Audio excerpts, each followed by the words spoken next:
여러분, 과거에 힘들었던 우리나라의 역사를 담은 국제시장이라는 영화가 있습니다. 한 번쯤 다 보셨을 거예요. 그 영화 마지막 장면에 보면 가족의 가장인 아버지 황정민 씨가 가족들을 먹여 살리기 위해 한평생 고생하고 가족들이 이제 막 시끌벅적 행복하게 놀고 있는 그 틈을 타서 조용히 방으로 들어갑니다. 그리고 영화 가운데서도 한 번도 얘기하지 않았던 말을 처음으로 하는데 아버지 사진을 보면서 그런 얘기를 하죠. 아버지, 근데 저 진짜 힘들었거든요. 그러면서 얼마나 서럽게 우는지 모릅니다. 그 꿈에 아버지가 나오셔서 그 황정민 씨에게 그런 말을 하십니다. 너가 얼마나 고생했는지 다 안다. 내가 너한테 참 고맙다. 내 못한 거 다 해줘서 참 고맙다라고 얘기를 해요. 어떻게 보면 저는 이 모습이 이 땅에서 믿음의 경주를 잘 마친 성도들이 마지막에 하나님께 듣게 될 칭찬이 아닐까라고 생각을 했습니다. 오늘 본문 말씀 보면 그렇게 하나님 나라의 일을 위해서 두 손 두 발 다 벗고 열심히 봉사하고 헌신한 사람들의 이름들을 기록하고 있습니다. 여러분, 이런 말씀 보면 그렇게 성경 읽다 보면 멈추게 되는 그런 성경들이 많이 있죠. 누가 얘기하기를 레위기를 가면 내 위기라 그래요. 성경을 읽는 내 위기라고도 표현을 해요. 또 마태복음 1장 족보에 가면 또 위기가 오죠. 오늘 말씀도 여러분이 그렇게 생각할 수 있는 구절인데 오늘 말씀 이 이름들을 보면 일종의 하나님께서 믿음의 명예의 전당에 오른 사람들을 격려하고 칭찬한 그런 사람들의 이름을 기록한 말씀이라고 볼 수가 있습니다. 그만큼 하나님이 한 사람 한 사람을 소중히 여기시고 그리고 또 서로가 서로에게 필요하지 않은 사람이 없다라는 것을 이 말씀을 통해서 보여주고 있습니다. 그래서 저는 오늘 이 말씀을 통해서 도대체 무슨 레슨을 배울 수 있을지 여러분이 그렇게 지금 의심하는 얼굴 표정이 보입니다. 그런데 I guarantee, 제가 보장합니다. 하나님의 말씀 안에 이게 기록되어 있으면 정말 무궁무진한 레슨이 있습니다. 오늘 여러분이 그런 은혜 분명하게 경험하게 될 줄로 저는 확신합니다. 어떤 사람들이었는지 살펴볼 건데 아마 이 사람들을 살펴보면서 우리 교회 공동체도 어떻게 한마음으로 힘을 합쳐서 하나 되어 하나님의 교회를 아름답게 세워가는지 그런 복된 시간이 될 것이라고 저는 생각합니다. 여러분, 느헤미야가 정말 대단한 사람인 게 말솜씨만 뛰어난 게 아니라 믿음과 실력을 아주 탁월하게 갖춘 치밀한 또 행정가이자 전략가입니다. 여기 보면 75명 이상 되는 자들의 이름이 나오는데 이들을 각 조직별로 분담해가지고 무너졌던 성벽을 52일 만에 빠르게 재건하도록 조직적인 그런 리더십도 가지고 있습니다. 여러분이 좀 이해가 쉽게 제가 성전 건축의 사진을 보여드릴게요. 사진 있나요? 네. 이렇게 보시면 성전은 사실 여러분 저기 네모난 조그만 하우스처럼 보이는 저렇게 조그만 게 성전입니다. 그리고 이 모든 것을 둘러싼 동서남북으로 둘러싼 것이 성벽이에요. 저기 보면 성전 북동쪽의 오른쪽 끝에 쪽에 양문이라는 곳이 있죠. 그 양문을 시작으로 성벽을 건축하기 시작해서 쭉 돌아서 양문에서 마치는 그런 복잡한 성벽 재건 과정입니다. 그러니까 느헤미야가 대충 계획한 것이 아니라 정말 100% 최선을 다해서 계획하고 100% 헌신해서 이 성벽을 재건했다라는 것을 볼 수가 있습니다. 그래서 오늘 성벽 건축에 참여한 자들이 너무 많아요. 75명의 이름이나 나오는데 제가 7그룹으로 나누어서 이들이 어떤 사람이었는지 한번 살펴보려고 합니다. 첫 번째 그룹이 누구였냐면 바로 앞장서서 일하는 헌신자들이었습니다. 자, 1절을 한번 보세요. 1절을 한번 같이 한번 읽어보겠습니다. 1절 시작. 그때에 대제사장 엘리야십이 그의 형제 제사장들과 함께 일어나 양문을 건축하여 성별하고 문짝을 달고 또 성벽을 건축하여 함메아 망대에서부터 하나넬 망대까지 성별하였고. 자, 그때에가 언제입니까? 앞서 성벽 방해꾼들인 산발랏 도비아가 느헤미야에게 한 소리 들은 거죠. 너희는 예루살렘 성전 건축하는데 권리가 없다. 그 한 소리 듣자마자 지금 엘리야십 대제사장과 제사장들, 하나님의 백성들을 섬기는 이 제사장들이 솔선수범해서 앞서서 지금 일하기 시작합니다. 여기서 양문을 건축했다라고 나오는데 양문은 말 그대로 예배 때 제물로 드려지는 그 양들이 오고 가는 그 양문을 말합니다. 그러니까 그 양들이 들어갈 때 제사장들은 세밀하게 흠 없는 양들이 들어와서 예배가 온전하게 드려질 수 있도록 들어와야 했던 그런 중요한 곳이고, 또 이 양문은 성전하고 굉장히 가까운 위치에 있는 곳이라서 특별히 이방인들에게 굉장히 공격을 많이 당하고 또 약탈도 많이 당한 곳 중에 하나였습니다. 그런 어려운 곳에 이 제사장들, 리더들이 솔선수범해서 일하기 시작한 거죠. 여러분, 이런 모습들이 다른 사람을 섬기는 참 리더의 모습이라고 볼 수가 있습니다. 리더는, 다른 사람을 섬기는 자들은 문제가 있을 때 문제가 있다고 지적하고 문제를 말하는 자가 아니라 문제 해결을 위해서 자신이 직접 두 손 두 발 벗고 나가서 자신을 헌신하는 자들입니다. 그래서 오늘 1절 말씀 보면 이렇게 헌신할 수 있었던 그런 동기나 이유를 분명하게 밝히고 있는데, 오늘 이런 표현이 있어요. 양문을 건축했는데 어떻게 했습니까? 성별했다라고 얘기를 해요. 그렇죠? consecrated 했다라고 얘기를 해요. 망대를 짓고 성별했다라고 얘기를 해요.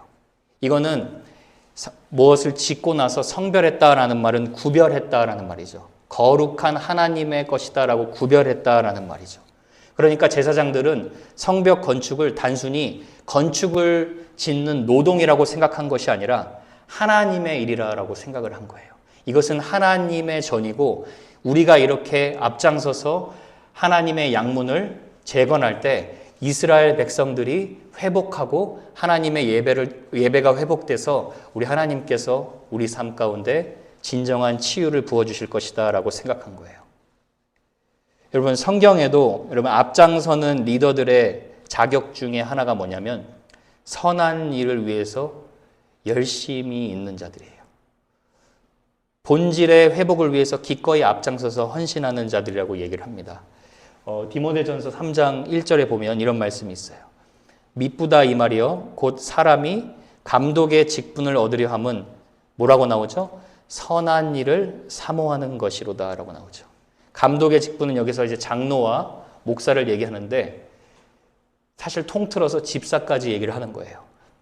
교회를 섬기는 사람들에게 하나님이 직분을 허락하신 이유는 그 사람들의 마음 가운데 선한 일을 끊임없이 사모하는, 그 사모하는 마음이 있기 때문에 그 직분을 허락하셨다라는 거예요. 그리고 그 선한 일을 사모하는 사람이 당연히 어려운 일이 있을 때 두 손 두 발 벗고 앞장서서 일하게 되는 것이죠. 오늘 우리가 교회를 섬길 수 있는 사람들의 자격이 어떤지, 또 그런 사람들의 특징이 어떤지 오늘 이 첫 번째 그룹을 통해서 알 수가 있습니다. 자, 이런 열정적인 리더들을 본받아서 또 함께 힘을 합치는 두 번째 그룹이 등장하는데, 두 번째 그룹이 여리고 사람들입니다. 두 번째 그룹 여리고 사람들인데 이 사람들은 불편을 감수하고 일하는 자들이었어요. 자, 2절을 보십시오. 2절도 한번 같이 읽어보겠습니다. 2절 시작. 그 다음은 여리고 사람들이 건축하였고 그 다음은 이므리의 아들 사쿨이 건축하였으며. 자, 여러분, 여리고는 예루살렘에서 약 20마일 정도 떨어진 곳에 위치해 있습니다. 그러니까 여러분이랑 정말 한번 이스라엘 한번 여행 갔으면 좋겠는데, 예루살렘은 이제 해발 3,000피트 고지대에 있어요. 그리고 여리고는 1,200피트 한 이 정도 높은 지역에 위치하고 있습니다. 오늘날이야 자동차를 타고 가면 여리고에서 예루살렘까지 30분이면 갈 수가 있습니다. 근데 당시에는 자동차도 없었고 힘들었기 때문에 여리고에서 예루살렘 한 번 가는 것은 거의 목숨을 담보로 하고 위험을 감수하고 한 번 떠나야 하는 그런 위험한 여정이었습니다. 그런데 이들이 이렇게 불편을 감수하고 우리가 하나님의 일에 당연히 헌신하고 동참해야지라고 생각하고 간 것입니다. 여러분, 오늘날에 그 미국 라이프웨이 통계에 의하면 70%의 목사님들이 성도들의 삶을 위협하고 그리고 신앙의 성장을 가로막는 이유 중에 하나를 뭐라고 얘기하느냐? comfort라고 얘기를 해요. 편안이라고 얘기를 합니다. 그 중에 반 이상이 이 땅에서의 security, 안녕, 그리고 돈, 그리고 다른 사람들의 인정을 받는 것이 하나님을 기쁘시게 하는 것보다 더 중요한 목적으로 삼을 만큼 고통을 받는다고 해요. 그래서 몇 가지 질문을 던져보라고 이렇게 얘기를 합니다. 당신이 컴포트가 당신의 삶의 우상으로 존재하는지 이런 질문을 던져보십시오 해서 첫 번째 질문이 당신은 당신 자신과 당신의 기분을 우선시하여서 다른 사람의 필요를 채우고 섬길 수 있는 기회를 피하십니까? 두 번째는 당신은 미래에 집착하고 내가 내 미래의 결과를 알아야 당신의 삶이 안전하다고 생각하십니까? 세 번째는 당신의 은행의 계좌에서 일정 액수를 보아야만 괜찮다고 느끼십니까?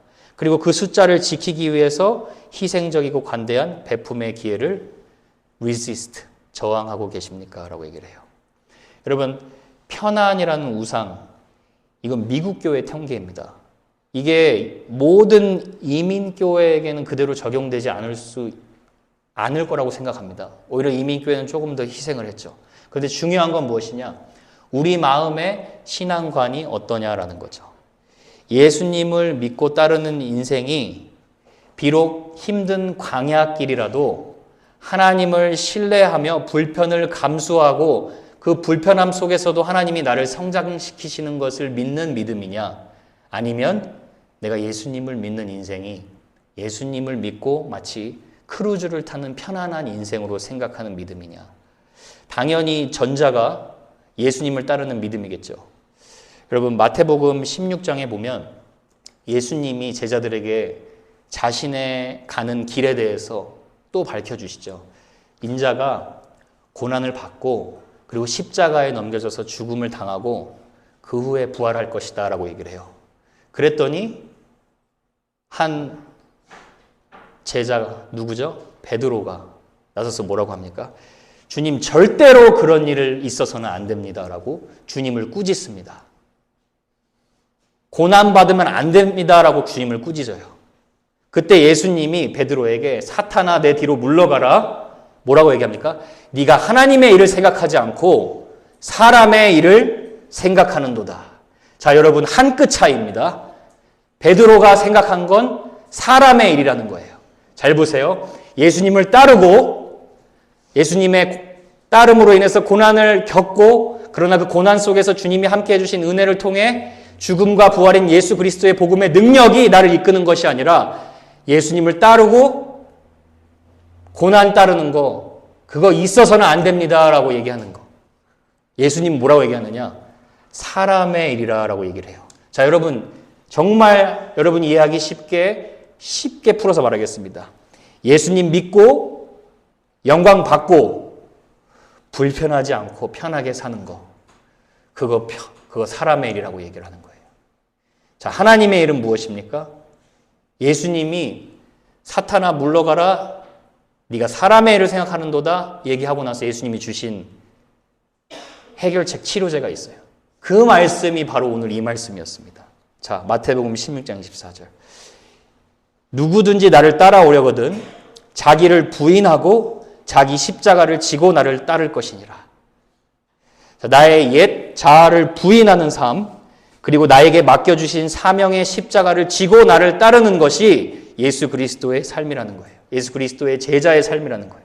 그리고 25절 보면 잘 보세요. 자, 이 말씀을 오늘 말씀처럼 풀어서 한번 해보겠습니다. 누구든지 편하게 살고자 하는 자는 잃을 것이요. 목숨을 잃을 것이요. 누구든지 나를 위하여서 기꺼이 불편을 감수하고자 하는 자 목숨을 찾을 것이라. 그러니까 여러분 예수님 때문에 불편한 거 그게 사실 여러분이 진정한 신앙인의 삶의 길을 걷고 있다는 증거 중에 하나라는 거예요. 여러분 사실 우리가 예수님 믿고 우리 마음이 얼마나 평안하고 기쁨을 경험합니까? 여러분, 여러분의 죄가 십자가의 그 구속의 은혜로 용서함을 받았었던 그때 그 확신함, 그거 기억하시죠? 그리고 하나님이 그렇게 죄를 용서해 주시고 우리가 맨날 죄를 짓는데도 죄인으로 보지 않으시고 언제나 하나님 품에 사랑받는 자녀로 안아주시는 은혜, 이거 얼마나 감사한 일이고 기쁜 일입니까? 그런데 동시에 예수님 믿고 불편한 일이 얼마나 많아요. 내 성격도 바뀌게 되고 내 습관도 바뀌게 되고, 예전에는 내가 죄의 종으로, 죄의 노예로 살아갔다면 지금은 갈수록 죄와 싸우는 횟수가 더 많아집니다. 그리고 이전보다 기도할 사람들도 더 많아지고 책임감도 많아지고 예수님 믿는 것으로 인해 불편함도 너무나 많아진다는 거예요.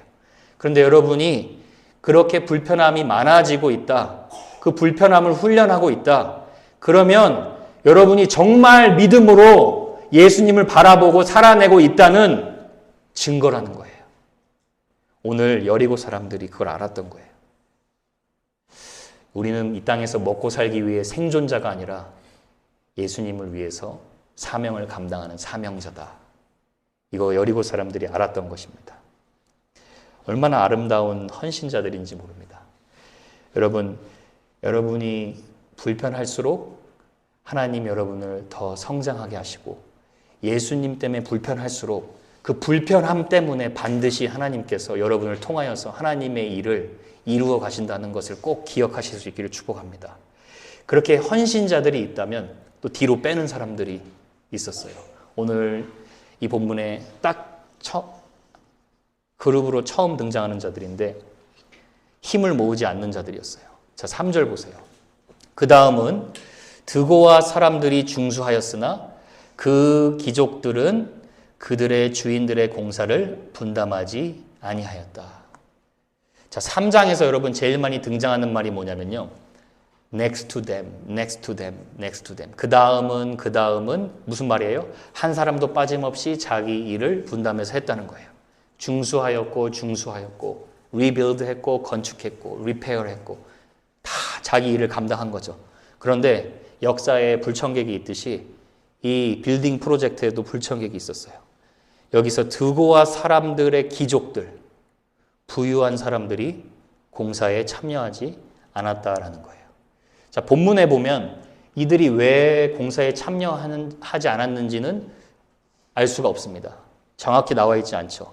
그런데 역사적인 배경을 좀 생각해 보자면, 드고아가 앞서 느헤미야를 방해했던 아라비아 게셈, 그 게셈 사람 알죠? 그 아라비아 지역에 가깝게 교류하던 곳이었어요. 그러니까 이 귀족들이 아마 성경 학자들에 의하면 이 부유한 사람들이 성벽 건축을 참여하고 재건했을 경우에 그들의 뭔가 미움을 사서, 아라비아 사람들에게 미움을 사서 그들로 하여금 개인적인 이득을 얻지 못하고 아마 권력이나 그런 자리를 빼앗길 수 있다라고 생각을 했다라는 거예요. 그러니까 정확히는 모르지만 확실한 건 이들이 자기 이익을 더 중요시 생각했기 때문에 하나님의 공동체 일에 참여하지 못했다라는 것을 우리가 알 수가 있습니다. 그러니까 여러분, 그게 죄의 성향이죠. 사람들의 죄의 성향이 무엇입니까? 자기 중심성이에요.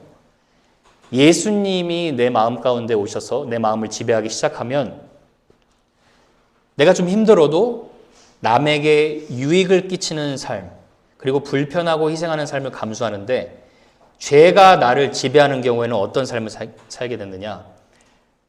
예수님을 믿는 사람이라도 손익 계산을 하는 거예요. 계산하면서 예수님을 믿는 거예요. 하나님을 기쁘시게 하는 것이다. 그러면 순종하고 참여하면 되는데, 하나님을 기쁘시게 하는 것인데 혹시 내가 이 일을 해서 손해보지 않을까? 그렇게 생각하는 그런 자기 중심성을 가졌던 거죠. 그게 드고와 귀족들이었어요. 그런데 좀 다행인 것은 뭐냐면, 드고와 귀족들은 참여하지 않았는데 드고와 사람들, 평민들은 아무런 불평 없이 함께 참여했다라는 거예요. 여기서 저는 하나님이 일하시는 방법을 또 보게 됩니다. 하나님은 언제나 역사적으로 그래왔든 대단하고 능력 있고 실력 있는 사람들을 사용하셔서 대단한 일을 하시지 않고 지극히 평범한 순종하는 사람들을 통해서 하나님의 비범한 일을 감당케 하신다는 것입니다. 여러분, 그렇다고 해서 제가 여러분이 이 세상의 부유한 자, 귀족이 되지 말라고 얘기하는 거 아닙니다. 하나님이 축복하시면 여러분이 귀족이 될 수 있어요. 근데 중요한 건 귀족이든 평민이든 부유하든 가난하든 중요한 건 내가 하나님을 기쁘시게 하는데 헌신하는 자로, 그리고 하나님의 일을 헌신하는데 축복으로 특권으로 여길 수 있는 자세를 가지고 늘 하나님 앞에 살아가야 된다는 것이죠. 저는 드고와 귀족이 아니라 여러분이 하나님의 일을 위해 연합하고 힘을 모으는 편에 서는 자들로 설 수 있기를 축복합니다. 네 번째 그룹은 손해를 각오하고 순종한 자들이에요. 자, 앞서 불편을 감수하는 자들과 비슷한 말일 수가 있어요. 근데 제가 사전적인 의미를 보니까 불편과 손해에는 조금 차이가 있습니다. 불편하다라는 것은 이런 뜻이에요. 몸과 마음이 편하지 아니하고 괴롭다라는 말이에요. 그러니까 몸과 마음이 불편한데도 주님이 말씀하신 것이기 때문에 주님의 영광을 드러낼 수 있다면 내가 순종하겠습니다. 이게 앞서 여리고 사람들이었고, 손해는 사전적인 의미로 금전적인 손실이라고 나와요. 금전적인 피해가 있는 거예요. 피해라기보다 금전적인 프로핏을 내가 포기하는 거예요. 자, 8절을 보시면 제가 왜 이 말을 했는지 이해가 가실 거예요. 8절 보시면 그 다음은 금장색 하레야의 아들 우시엘 등이 중수하였고 그 다음은 향품 장사 하나냐 등이 중수하되 그들이 예루살렘의 넓은 성벽까지 하였고. 자, 금장색은 누굽니까? 금을 녹여서 물건을 만드는 금세 공업자예요. 그리고 향품 장사는 말 그대로 향수를 만들어서 판매하는 상인 비즈니스맨이에요. 52일 만에 성벽을 건축하려면 이 사람들이 쉬지 않고 일한 것과 다름이 없습니다. 그러니까 따지면 비즈니스 가게에 문 닫고 이거 하나님의 일이 무척 더 시급한 일이다라고 생각하고 헌신한 믿음의 선택을 한 것이죠. 우리 청년부분들이 기도원에 다녀왔잖아요. 불금이라 그러죠, 세상에서. 불타는 금요일. 엄청나게 쉴 수 있는 어떻게 보면 위켄드죠. 근데 그 시간 놔두고 하나님께 드리는 시간. 금전적인 손해일 수도 있어요. 그러나 하나님은 그 시간을 통해 사실 영적인 재충전과 영적인 힘을 다시 허락하는 시간이에요. 실제로 이런 일들이 아름다운 많은 한국 교회에서도 일어나고 있는데, 예를 제가 들자면 방학을 맞은 학생들이 방학 자체 전체를 반납하고 2달이고 1달이고 단기 선교를 떠나서 거기에서 복음을 한 번도 들어보지 못한 자들에게, 복음을 한 번도 들어보지 못한 자들을 위해서 복음을 전하는 것이 선교라고 합니다. 미션입니다. 그 자들을 위해서 2달 동안 거기에 있는다는 거예요. 그리고 고생한 직장인들이 자기 휴가를 반납하고 또 학생들을 섬기는데 시간을 보내는 거예요. 근데 거기에서 그렇게 학생들을 섬기는 그런 성도들의 고백을 여러분이 한 2가지만 들어보세요. 어떤 직장인의 고백이에요. 여름 휴가는 1년 중 절반을 잘 달려온 저에게 주는 선물이잖아요. 그 기간 저는 수련회를 통해 아이들을 섬기면서 영적인 충전과 진정한 쉼을 누리고 싶었어요. 영적인 충전과 진정한 쉼이 무엇인지를 분명히 알고 고백하는 거죠. 하나님 안에서 누리는 회복이 남은 한 해를 살아가게 하는 원동력이 됩니다. 육체적으로 힘들지만 아이들이 마음을 다해 하나님께 처음으로 예배하는 모습을 보면 제 마음이 힐링이 됩니다. 어떤 여행이나 피서보다 제 마음의 기쁨이 넘칩니다 라고 얘기를 해요. 그러니까 하나님이 보시기에 무엇이 중요한지를 알면 사실 여러분 이렇게 손해보면서까지 하나님을 위해 헌신할 수 있는 은혜가 우리 삶에 임하게 됩니다. 세상적인 관점에 보면 성도들의 삶은 손해보는 삶처럼 보입니다. 그런데 부활이 있고 영원한 삶이 정말 내 삶의 실제라는 것을 믿을 수 있다면, 그 복음을 믿을 수 있다면 우리는 주님을 위해 더욱 힘쓰고, 또 바울이 말한 것처럼 너희가 주 안에서 하는 그런 모든 수고가 헛되지 않은 줄을 알미러라, 그렇게 얘기합니다. 그래서 사도 바울이 그런 얘기를 해요. 형제들아 견실하며 견고하며 흔들리지 말고 항상 주의 일에 더욱 힘쓰는 자들이 되라. 여러분 이 시대 때 말세의 특징 중에 하나가 사랑이 식어지는 거죠. 사랑이 여러분 왜 식어지냐? 서로 헌신하지 않으려고 하기 때문에 사랑이 식어지는 거예요. 여러분 새벽 기도 때 이미 들으셨던 분들은 한 번만 더 양해하고 들으십시오. 예수님이 추수할 곳이 많은데 뭐가 없다고 하셨어요? 일꾼이 없다고 하셨어요. 월시퍼, 예배자가 없다고 하신 게 아니라 workers가 없다고 하셨어요. 헌신된 일꾼이 이 땅에 하나님의 영광을 드러내는데 쓰임받는다라는 것을 우리가 알 수 있습니다. 그래서 여러분이 저는 하나님 같은 이런 귀족 비즈니스맨, 돈도 많이 벌 수 있는 비즈니스맨이 되기를 바라지만 동시에 나의 일시적인 플레저를 포기하고 영원한 것을 위해 기꺼이 투자하는 그런 복된 꽃들이 계속해서 우리 공동체 가운데 피울 수 있는 그런 여러분 되실 수 있길 주님으로 축복합니다. 5번째 그룹은 온 가족이 함께 헌신한 그룹이었어요. 12절을 보세요. 12절 보면 이렇게 나와요. 그 다음은 예루살렘 지방 절반을 다스리는 할로헤스의 아들 살룸과 그의 딸들이 중수하였고, 자, 저자가 살룸이라는 자를 설명합니다. 아주 높은 지도자층에 일하는 사람이에요. 예루살렘 절반을 다스리는 권력자였어요. 그러니까 부자고 사회적으로 높은 위치에 있습니다. 앞서 자신들은 안 하겠다고 빼는 드고와 귀족들과는 반대죠. 근데 이 아버지가 얼마나 열심히 있었는지 아들뿐만 아니라 보세요. 자기 딸들까지 총동원해가지고 그 굳은 일, 나무에 장작 패고 못질을 하고 망치를 사용해서 성벽을 건축하는 일에 딸들을 함께 동참하게 했다라는 거예요.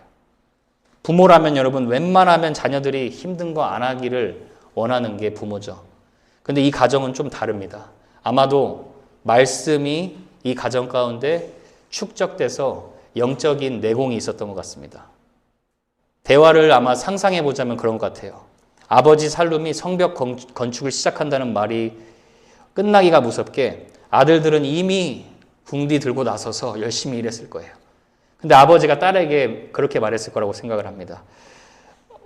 내 딸들아, 사랑하는 내 공주들아, 너희들은 내가 심하게 아끼는 공주지만 하나님 나라의 공주다. 하나님 나라의 공주는 하나님을 위해 섬기는 자들이다. 언제 이런 영광스러운 일을 해보겠니? 여러분, 부모로서 이런 멋진 부모가 될 수 있기를 축복합니다. 자녀를 위해서 여러분, 하나님 나라를 위해 좀 불편하게 헌신해도 된다. 그 가운데 너가 하나님 더 사랑하고 더 신뢰하게 된다.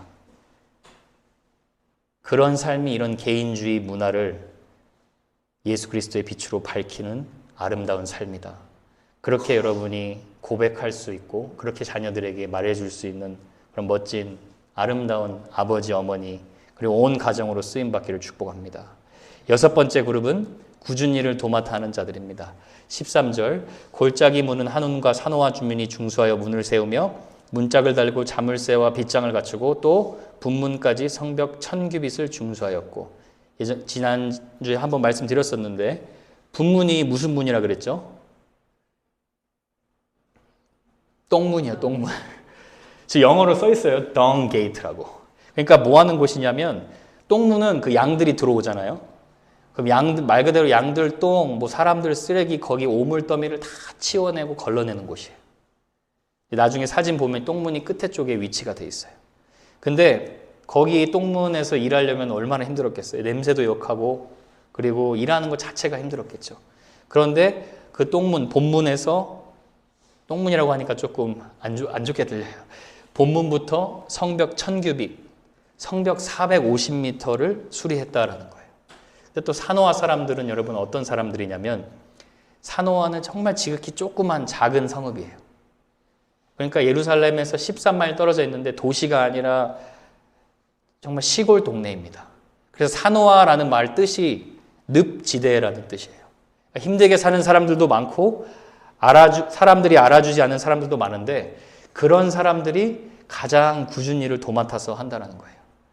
여러분 우리 교회에도 굳은 일을 도맡아 하시는 분들이 꽤 있습니다. 제가 이름은 밝히지 않겠습니다만 여러분이 다 아실 거예요. 어떤 집사님 나오셔서 아침에 교회 바닥 아침부터 다 걸레질하고 닦습니다. 대신에 저와 여러분이 먼지를 안 먹습니다. 여러분, 예배당에서 온 마음과 정성을 들여 예배하는 것도 영성이지만 누군가 보이지 않는 화장실에서 그 화장실 쓰레기통 비우고 화장실 바닥 닦고 이런 것도 진정한 영성입니다.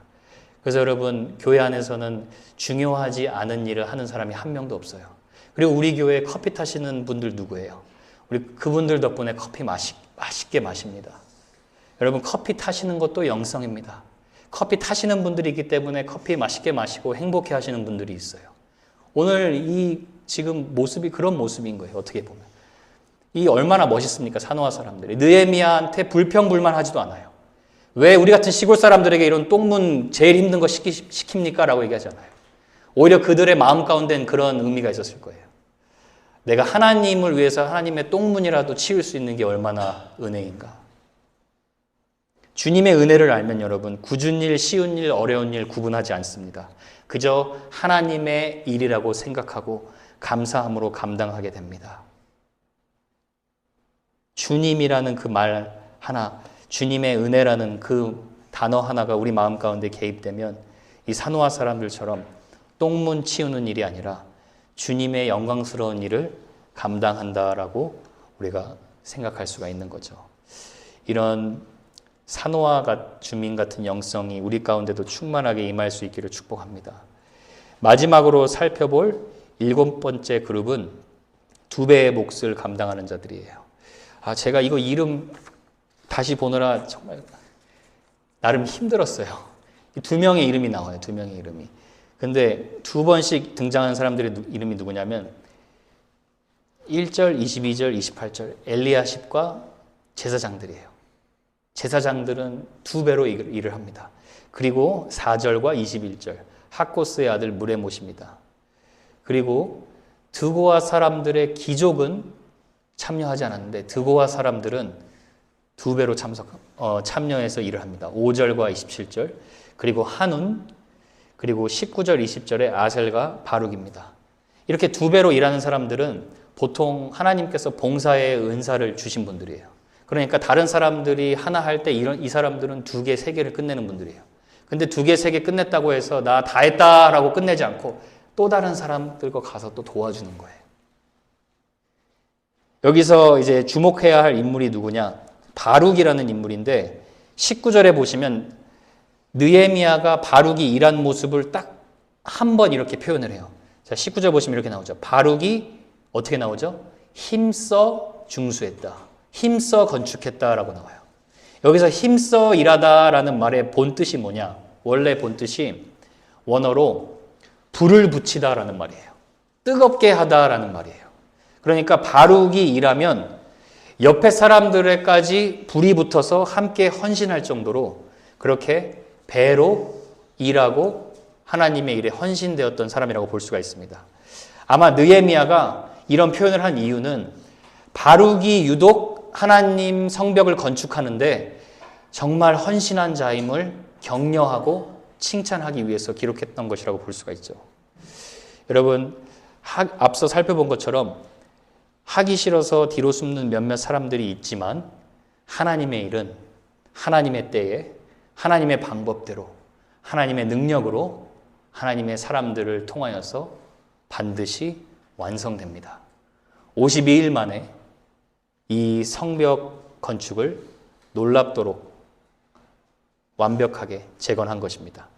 자, 여러분, 이제 이 말씀을 통해서 우리 교회로서 우리 공동체로서 삶에 적용해야 할 말씀 3가지가 있습니다.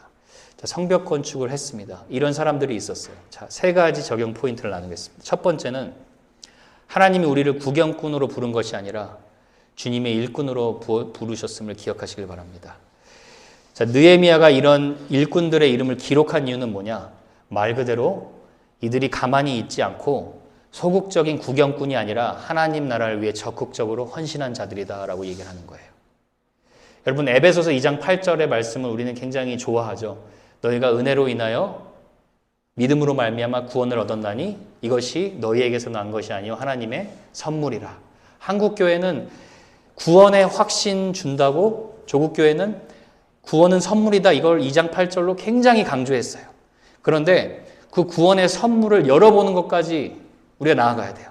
그 구원의 선물을 열어보면 그 선물 안에는 뭐가 들어있느냐? 영생, 영원한 생명뿐만 아니라 영원한 하나님 나라를 위하여 일할 수 있는 일꾼 자격증까지 들어있어요. 자, 10절을 보세요. 우리는 그가 만드신 바라 그리스도 예수 안에서 선한 일을 위하여 지으심을 받은 자니 이 일은 하나님이 전에 예비하사 우리가 태어나기 전부터 예비하사 우리로 그 가운데서 행하게 하려 하심이라. 우리를 구원하신 이유는 이 땅에서 천국을 소유하고 살아가는 사람이 아니라 너의 삶을 통해 예수 그리스도의 천국을 실현시키라. 일하라. 주님의 사랑이 무엇인지 나누고 알려라. 구원받은 일꾼으로 부르셨다라는 거예요. 그래서 여러분 우리 공동체에는 앞으로도 우리 성도님들 가운데 나 하나쯤이야 괜찮지 이렇게 묻어가는 손님이나 구경꾼이 아니라 나 하나 빠지면 안 된다. 이런 주인공과 하나님 나라의 일꾼 의식을 가지고 헌신하는 여러분 되셨으면 좋겠습니다. 여러분 손님은요. 손님으로 교회를 다니면 교회에 누가 아프든 교회가 어떻든 별로 신경 안 써요. 왜냐하면 게스트니까. 근데 주인 의식을 가지고 일꾼 의식을 가지고 책임감을 가지고 교회를 오면 누가 이 한 사람이 표정이 안 좋고 이 사람이 뭔가 믿음으로 힘들어하면 계속 신경이 쓰이고 밤에 생각이 나고 기도를 하게 되고 책임감을 가지게 되고 왜냐하면 여러분 교회가 가족이잖아요. 교회를 사도 바울이 한 지체라고 했잖아요. 손, 발, 다 머리 다 연결돼 있잖아요. 손이 아프면 다 아프잖아요. 책임감을 가지고 주인의식을 가지고 주인공 일꾼의식을 가지고 살면 우리가 하나님 나라에 더욱더 기쁨으로 다른 사람을 사랑하고 헌신하게 될 줄로 저는 확신합니다. 두 번째로는 사랑할 준비, 선행할 준비, 격려할 준비로 우리가 모여야 합니다. 히브리서 10장 24절 서로 돌아보아 사랑과 선행을 격려하며 모이기를 패하는 어떤 사람들의 습관과 같이 하지 말고 오직 권하여 그날이 가까움을 볼수록 더 그리하자. 오늘 리스트 중에 안타까운 그룹은 연합하지 않았던 드고아 출신 귀족들이에요. 자, 일을 안 하니까 모이지가 않겠죠. 모이지 않는데 어떻게 서로 사랑하고 격려하는 법을 배울 수가 있을까요? 그런데 아름다운 건 뭐냐면 드고아 귀족들이 괘씸해서 느헤미야가 이들의 행적을 기록했는지 몰라도 그 누구 하나 드고아 귀족들이 참여하지 않았다고 욕하고 불평한 그런 기록이 없다라는 거예요. 그게 무슨 말이냐면 그냥 각자 자기에게 맡은 바 일을 각자 자신의 할 일을 기쁨으로 감당한 거예요. 여러분 공동체 안에는요 다양한 지체가 존재합니다. 때로는 믿음이 연약해서 섬기는 자리까지 못 갈 수 있는 연약한 지체가 있고 또 나는 이렇게 일을 하는데 저 사람은 일 안 하고 뺀질대는 것 같다 하는 그런 사춘기를 겪는 지체도 있을 수 있어요. 그런데 그럴 때 비판하지 않고 기다려주고 품어주면 됩니다. 악을 타협하고 죄를 허용하라는 말이 아니라 교회 공동체의 근본적인 본질, 오퍼레이션 시스템은 뭐냐? 사랑이라는 거예요. 세상 기업체는 효율성, efficiency, 형편성을 따져요. 근데 교회는 희생과 배려와 사랑과 베품의 공동체입니다. 왜냐하면 예수님이 저와 여러분을 늘 그렇게 사랑해 주셔서 매주마다 저와 여러분이 하나님의 은혜에 나아갈 수 있는 그런 은혜를 받은 자들이기 때문입니다. 여러분 제가 신기한 거 설교를 준비하다 하나 발견했어요. 이민교회 공동체보다 어떻게 보면 한국 학교 성적표에 예수님의 아름다운 사랑 정신이 가득 담겨 있다는 거 여러분 아셨습니까? 자, 여러분 학창 시절에 우리 점수 어떻게 매기죠? 제일 잘한 사람이 뭡니까? 수, 그 다음 뭐죠? 우, 미, 양, 가. 우리 영어권들 이렇게 생각하면 돼요. A, B, C, D, F 맞죠?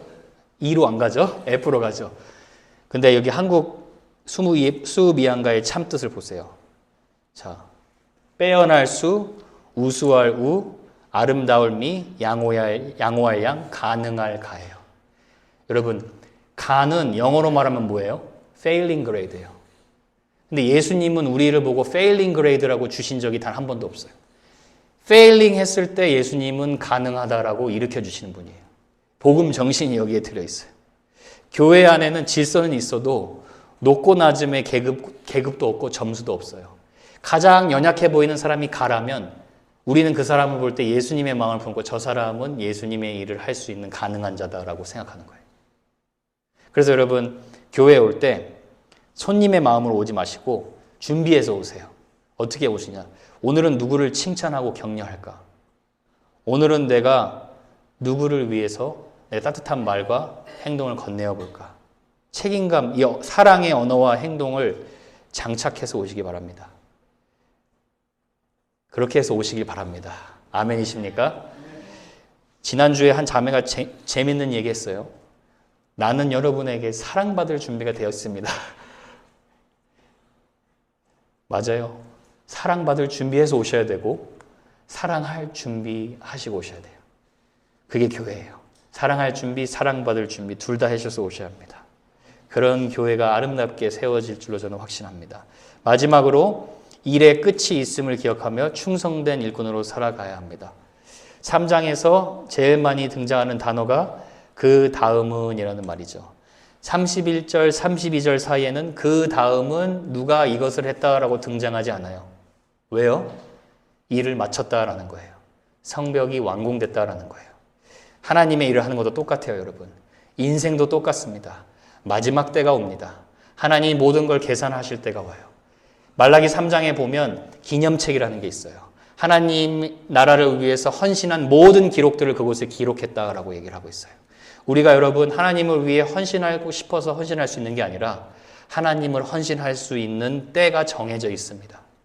그래서 여러분 오늘이라는 현재, 프레젠트라는 시간을 말 그대로 선물로 여기시고 오늘 여러분이 호흡 붙어 있을 때 주님께 여러분을 드리실 수 있는 충성된 일꾼이 되셨으면 좋겠습니다. 충성된 일꾼이 중요합니다. 자, 고린도전서 4장 1절에 보면 이렇게 나와요. 사람이 마땅히 우리를 그리스도의 일꾼이요 하나님의 비밀을 맡은 자로 여길지어다. 그리고 맡은 자들에게 구할 것은 충성이니라. 사람들이 예수 믿는 자를 예수님의 일꾼으로 여기는 게 당연한데 여기서 일꾼은 무엇이냐? 짐을 지고 열심히 노동하는 자를 얘기하는 게 일꾼이 아니에요. 일꾼이 무엇이냐라고 했을 때 여기서 똑같은 말 두 개가 등장하죠. 뭐라고 나오죠? 맡은 자. 영어로는 stewards라고 나와요. 그리고 또 맡은 자라고 나와요. 일꾼은 무엇이냐? 주인의 뜻대로 주인이 맡긴 것을 관리하는 자가 맡은 자예요. 주인이 시킨 것을 그대로 순종하는 자가 충성된 일꾼이에요. 그러니까 우리가 열심히 내가 내 열심으로 한다고 해서 충성된 일꾼이 되는 것이 아니라 내가 충성되지 못하지만 나를 충성스럽게 여겨주시는 주님의 뜻대로 순종해 나갈 때 그리고 그 은혜 안에서 사명을 감당할 수 있다는 것입니다. 여러분 말씀을 맺겠습니다. 우리는 주님을 위해서 무엇인가 일을 할 수 있는 존재가 아니었어요. 우리는 죄인으로서 I can't라고 말할 수밖에 없었던 존재였습니다. 그런데 십자가의 은혜로 우리의 마음이 변화를 받아서 이제는 주님이 말씀하신 것에 I can't가 아니라 I will이라고 반응하고 순종할 수 있는 자가 되었습니다. 그래서 성도가 이 땅을 살아가는 충성스러운 일꾼의 자세는 무엇이냐? 주님, 저는 그렇게 못하는 자였지만 지금은 제가 주님 때문에 이렇게 하겠습니다. 내가 하겠습니다. I will do it because of your grace. 주님의 은혜로 제가 하겠습니다. 그렇게 말할 수 있는 자라는 것입니다. 느헤미야 3장은 여기서 끝나지만 그래서 제가 제목을 그렇게 지은 것입니다. 그 다음은 우리 차례예요. 우리가 이 땅에서 하나님 나라를 위해 열심히 일하고 있습니다. 악덕 기업가 밑에서 일하는 것이 아니라 우리의 영광스러운 주인이신 예수 그리스도를 위해서 일하고 있습니다. 그래서 여러분이 그 사랑과 은혜를 기억하면서 우리를 통해 하나님의 놀라운 일을 행하시는 거 기대하고 그렇게 아름답게 교회를 세워나가는 아름다운 공동체 될 수 있기를 주님의 이름으로 축복합니다.